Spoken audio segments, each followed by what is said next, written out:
Hello and welcome back. My name is Becca, and if you're new here, me, my husband, and our baby moved to New Zealand about 6 months ago, so we're pretty fresh here. I just wanted to make a video about some of the big main differences that we've noticed from the US to New Zealand since moving here. First, wanted to start out by saying I am so thrilled to be here. We absolutely love it. My husband loves his job, which is the reason that we came over here. It's really different here, and we have absolutely been loving it. So one of the first main things that you may notice when you come over to New Zealand from the US is language. They have a ton of different languages here, but even speaking English to other people, it's still very different from the English in the US, of course. First of all, everybody has accents. It's not too tricky. Most of the time, everybody can understand each other just fine. But there are some things that would always trip us up. For example, when we would talk about hanging up our clothes on the clothesline, we were talking about clothing pins. They would call them pigs. And it would baffle both me and my husband and a lot of our friends that are new to the country as well. They all run into the same problem. They think they're talking about pigs when they're talking about pegs. Tricky things like that. It's always really fun to figure out what they're trying to say. The other thing with language is they have a lot of shortened words here, which are actually so cute. Like for McDonald's, they call it Maccas, and then biscuits are bickies. And what else do they do?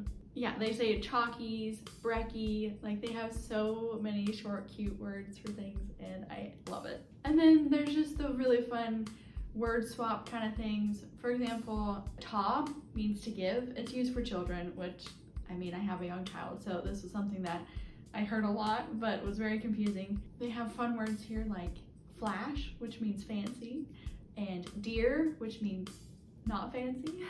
They say trolley for buggy, and then they say buggy for stroller. It's all very confusing. Dairies are convenience stores. Jandals are sandals. They say holiday for vacation, bat for beach house. And then of course there's kumara, which is actually sweet potato. So many fun things. We always try to incorporate the New Zealand words for things just as kind of a joke to be funny with it, but then we actually do end up saying those words, so it's a fun time for us. And then the other thing, a lot of the spellings are the English British spellings of things, so like color, for example, or enrollment. It's a weird example, top of my head.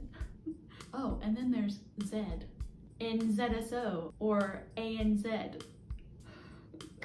Love it. The next big thing is healthcare, and I'm not even going to go too deep into this. I think we all know that New Zealand has socialized healthcare.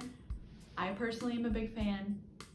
Everybody has their own opinion on it, but I haven't had too much experience with it. I've had like one little run-in, and it was absolutely incredible. I didn't get charged a single thing for it, and coming from the US where you're scared to get medical help for anything, it was such a relief when I could go get medical attention that I needed and didn't get charged a cent for it. It's very nice. Whereas of course in the US they have a whole mess of private health care, and I'm not gonna go too much into this. This is a whole nother video. So another huge difference between the US and New Zealand is how the indigenous people are treated. So in New Zealand, it's not perfect, but I feel like the Maori culture is a lot more respected and appreciated and incorporated into everyday life, whereas in the US, the Native Americans, it's just completely opposite. That is just something that I've noticed, and that has really struck me since we got here and just makes me very happy. So the next very broad subject is food. Now, I already have a whole food video, so I'll link that up here, but just quickly to run through a few fun things. My favorite thing that I've learned since coming here is that New Zealand eats more ice cream per capita than any other country, and I gotta say, I'm here for it. But just to quickly run through some things. Pies in America, sweet pies. In New Zealand, if you say pie, it's a savory pie. Both are amazing. Cafe culture is such a big thing here, and coffee is huge, tea is huge, electric kettles, huge. A lot of food additives and preservatives are banned because they are that unhealthy, whereas in the US, nobody cares.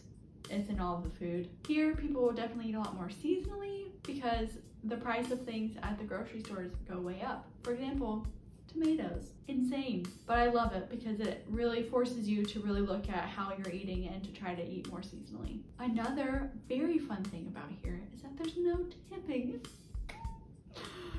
Tipping is just so stupid. I always hated it in America. And then to come here and be told that nobody tips and it's just incorporated into the price and you don't have to worry about it, it's awesome. Another fun thing that goes with that, but not really food, is that there's no taxes here. I mean, there's taxes, but there's no taxes on individual things that you purchase. Like in America, you'll look at a box of crackers and it's $5.50, but you have to like assume that it's gonna be rounded up to $6 or close to it, because there's a weird amount of taxes that you just never know. Whereas here, everything, the price that it is the price that it is. Okay, talking about cars for just a second. It's so weird here. First of all, everybody drives on the opposite side of the road. It doesn't take long to figure out, so it's not that scary. But it does feel like you're driving in the mirror class in Mario Kart. The other difference is that the car brands are very different. So they have a lot of the same ones like Toyota, Honda, Nissan. I don't even know cars that well, but they also have Peugeot and some other ones. And then on top of that, they have different varieties of the cars than we're used to. So yeah, you see a lot of fun, different, interesting car types and brands. Banking is really different here as well. I feel like PayWave is a lot more accepted universally, so that's very nice, especially with COVID. You can just wave your phone and it pays for it. Another really awesome thing that they have here is bank transfers.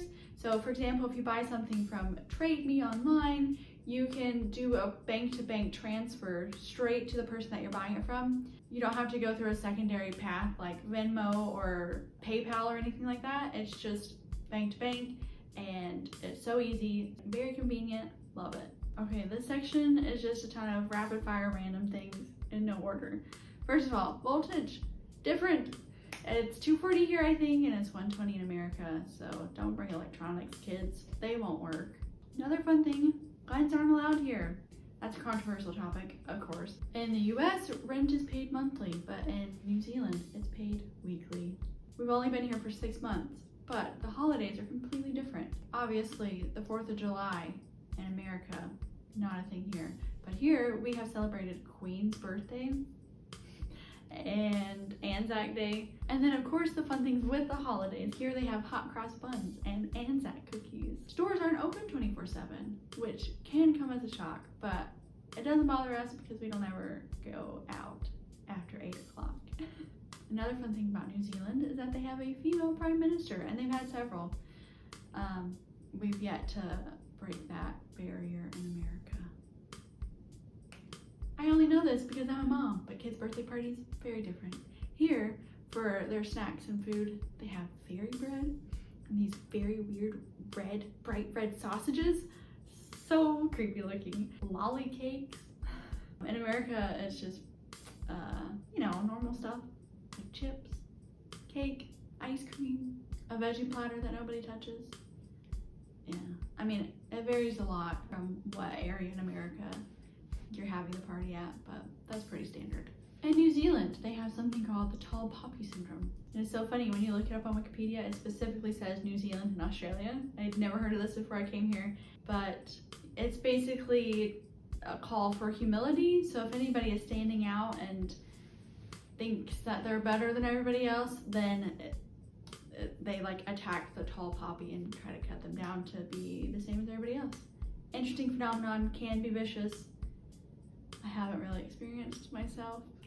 In New Zealand, they have the metric system, which everybody knows is far superior. You got the fun stuff like Celsius, meters, kilometers, centimeters. It all makes so much sense. It's so much easier. And then in America, you have yards, feet, inches, also centimeters, Fahrenheit. None of it goes together.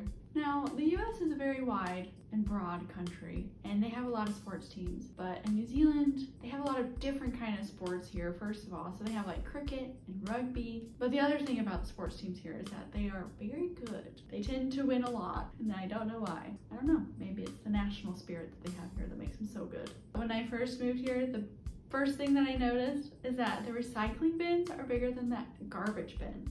Rubbish bins. I think that just sends like a very fun message. Shipping. In America, you are so accustomed to buying something on Amazon, getting it shipped for free to you the next day. It's very nice, very convenient. And then you come here, and then if you try to ship anything, first of all, it takes way longer. Second of all, if you try to ship something from another country, it usually doubles the price of the item that you're buying, which is so fun. And then it takes forever to come from another country. And then a lot of times you're stuck with the situation of they just plain don't ship to you.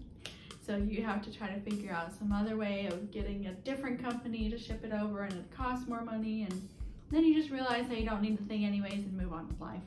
So I wanted to talk a minute about the people, because I just feel like there are some major differences between the people in America versus in New Zealand. One of the first things that struck me, people pick up rubbish here, and it just warms my heart. It's obviously not their trash, but they go out of their way to pick up the rubbish, complain about the rubbish being there, and then put it in the garbage bin. To me, it shows that they care about the world here. It's nice. So this is something that I've noticed.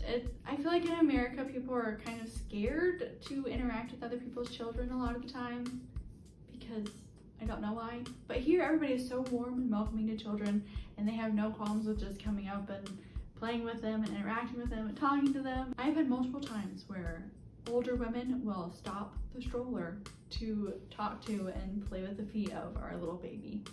There's definitely something to be said about the work-life balance here. They have it a lot better. In America, I feel like it's so high-strung, and there's so much pressure put on how successful you are, and you as a person are based off of how much success you have. Whereas here, I feel like there's so much more emphasis put on your family life and what you like to do outside of work and going traveling and just stuff like that. And I gotta say, I much prefer the way it's done here. So I'm not trying to paint Americans as rude or insensitive or anything, but I've just noticed that in New Zealand, they're so much more kind and more generous. We have had so many people offer us help, and they really mean it. We've had several people offer us their beach houses or batches. They know us for like a day. They're just very trusting and open-hearted and kind here. I've been told if you want to get a New Zealander talking, ask them for help, because everybody here is so generous and helpful. It gets them started talking and they won't stop. So it is really wonderful, especially when you first move here. There are just so many people recommending you so many wonderful things, and everybody is so kind. Kind, but assertive. Not to me personally, but once you overstep your bounds with somebody here, they will not be shy about telling you off. It's pretty great. Never cross a Kiwi. So I feel like people are actually interested in you here. In America, we invented small talk, which is just the worst. But in New Zealand, I've had so many wonderful experiences with meeting completely random people and just sitting there and talking to them for sometimes an hour, because they're actually interested in your life and your background, like where you're from, what you're made of. It's very refreshing to actually have that level of human connection with other people. So this is a generalization and a bit of a stereotype, but I feel like all Kiwis are funny. And to prove this point, the 3 New Zealanders that I had met before I ever knew that I was moving here, they were all so funny. Like, there was one time I was in London and I was watching the change of the guard, and I happened to be standing next to this group of Kiwi women and didn't know them, didn't talk to them, but I was standing there cracking up and trying not to show it because they were just so funny talking to each other. And I love New Zealand humor. Even the movies with Kiwi humor in it are just wonderful. I feel like everybody here is so quick-witted, and it makes me feel so dumb. I'm such a dumb American. The last thing is that they're so much more well-traveled. It kind of makes sense, because America is so big. Like, me and Billy have gone on so many trips across America, and it's wonderful, and there's so much to see and do. I feel like a lot of the friends and family and people that I know from America are lucky to say that they've been to 1 or 2 different countries, not including Canada. But here, I feel like it's the norm to go to like 10 different countries. I think it makes such a big difference in your perspective on life, because going out and seeing different cultures and the different ways that people live, it really opens your mind and really changes a lot for you, I feel. This section I called nature. In the US, they have pretty much everything. You know, you have mountains, oceans, lakes, but it is so spread out over such a vast amount of land that it makes it harder to get to. Whereas here, they have everything that America does, but it's so compact, and it's on these 2 little islands. Okay, little, but you have redwood forests, you have beautiful oceans, spring-fed lakes and glaciers and snowy mountains and just everything. And it's also beautiful and so like wild and lush, and it's all so compact, and it's a little overwhelming how much there is to do here. And the same thing with America, like they're both beautiful and there's so much to see in both of the places. That's not really a difference, is it? Moving on. The obvious difference is that New Zealand is an island, so you're never more than 130 kilometers away from an ocean. Another fun thing about New Zealand is that before any people ever arrived here, this was basically a giant bird sanctuary, and they had tons and tons of species. But then people started coming, and with people came rats and possums and hedgehogs and dogs, and the bird population has dwindled drastically, which is very sad. Even with all of that, there are still so many different kinds of birds here, and it is so fun to be learning about all of them. They have tuis, they have parrots, they used to have moas, which are these huge monster flightless birds. They have kiwis, which of course is like the national bird that everybody loves. And they still have islands off of the main two islands that are still bird sanctuaries. And so we haven't been to them yet, but I'm very excited to go to some of them and be able to see tons and tons of beautiful birds. They don't have any squirrels or snakes here, which is crazy. And I've been corrected. I've said this before, when you don't have snakes here, sometimes snakes will swim from other countries in the ocean or something. Like they'll kind of pop their head in and say hello, but they don't stay here. And yeah, snakes are not a thing here. It's wonderful. But isn't that crazy that they don't have squirrels here? Equator stuff. The most obvious one is that the seasons are opposite. So we are in our winter right here, which means that everybody in America is having a wonderful pool swimming summer, and we're not jealous. No, we're jealous. I'm so excited for summer. We haven't even been here for summer yet, so greatly looking forward to going berry picking and swimming and going to the beach all the time and trying not to get sunburned, which is my next point. Apparently there's a giant hole in the ozone above New Zealand, so the sun is pretty wicked here. It's funny because I've heard that on their news they have burn times. They'll come on and they'll be like, oh, the burn time today is 12 minutes. So that means you can be outside for 12 minutes in the sun before you get burned. Not looking forward to that. I burn very easily. You have to wear protection at all times during the summer. Another thing is that the moon is upside down. I didn't even notice it at all. My husband looked up and realized, and it's just upside down. And then he also noticed that Orion's belt was flipped upside down. It's so crazy. And then they don't have the North Star here. They have the Southern Cross. So that is everything on my list. But I just wanted to wrap it up by saying that New Zealand is seriously like a little slice of paradise. It is so beautiful here. The people are so kind. The food is wonderful. There's so much traveling to do. We are just so thrilled that we get the chance to live here, and we absolutely love it. But if you want to see more videos of us, we like to go traveling around New Zealand, and we also make videos about just parenthood and food because that's what we enjoy. But if you want to see more of that, then please subscribe. And if you liked the video, then go ahead and like it. Otherwise, I will see you next week. Bye.